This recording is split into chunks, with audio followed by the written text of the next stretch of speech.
30 car pack like it is here. Hold on. Oh, that's Andy Seiss. Make sure he didn't come back on the racetrack. I'll tell you, he did a heck of a... Oh, no. And we're not done yet. That's Scott Reeves, the blue and white number 88. Andy thought he was clear. Trying to duck in a hole. You can see some shadow in the opening. He just wasn't clear by... I mean, that was probably 6 inches, and it just hooked him. His spotter's probably, telling him clear. He's looking. It is, they're actually looking through binoculars. Every single one of them are up there are trying to get the best view they could. And I thought to a point he was clear, but he made the move a little late, and that hole closed. You see that on Speedway so much. His holes close up so quick here. But caution is out at Daytona as we welcome you back to the ARCA Menard Series, the Lucas Oil 200, driven by General Tire. And why is it out? Well, we'll show you. Super Cup stock car racer.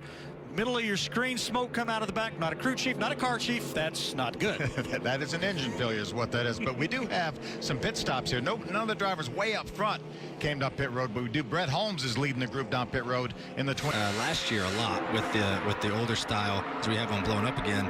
But that air bubble is kind of gone, but I do see it in these cars a lot. That is Brad Smith. Yeah, engine goes away. Oil gets under the tire. Big spin happens. And the yellow flag will come out once again. Got down here in Daytona. It is. Motors are running hot. Boy, there was a tremendous storm that came through a couple of days ago and really cleared it up. It's very comfortable out there, so the cars are certainly wanting to make a lot of power right now. So I want to go back to that air bubble. It's a fascinating concept we always talk about, and I'm sure the viewers at home can see. Yeah, these ARCA cars cannot lock bumpers. 9 car, a lap car, Scott Melton involved. No trouble, incident, contact. Now we do have big-time problems. It happens so often when they try to get by lap cars. You see Jacob Hefner with a lot of damage. That's Dave Mater, the 63 silver ran car. up front for a long, long time as well. There's Connor Hall, the 22, teammates with Jacob Hefner.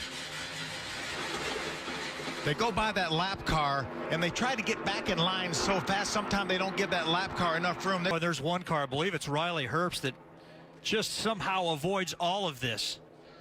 Watch the 18 car, middle of your screen, black 18. It's all going to come sliding. Missed it there. Car's going to come sliding down in front of him a little bit further down. Riley Herbst doing a great job of staying out of that incident here. And you see the 61 moves over, and the 22 car, they make contact, and the 77 of Jacob Hefner was right there. See Connor Hall makes some contact with some cars on the outside. Natalie Decker is the one that makes contact with Jacob Hefner. He would have gotten by, but she had no place to go. You see Andy Seiss, the 02, also involved. But it all stems from trying to get around the lap car. The lap car, Scott Melton, wasn't doing anything wrong. He was on the inside of the racetrack. You're fast enough. You can get up there to the lead pack. Big impact. Chuck Hires is in the wall.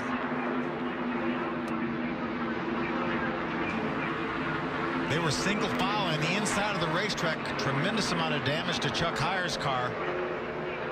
The home builder out of Florida here.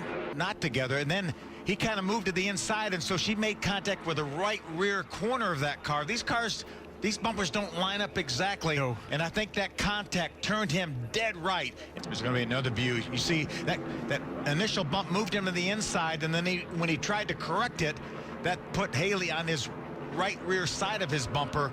They didn't line up properly, and that just turned him into the wall.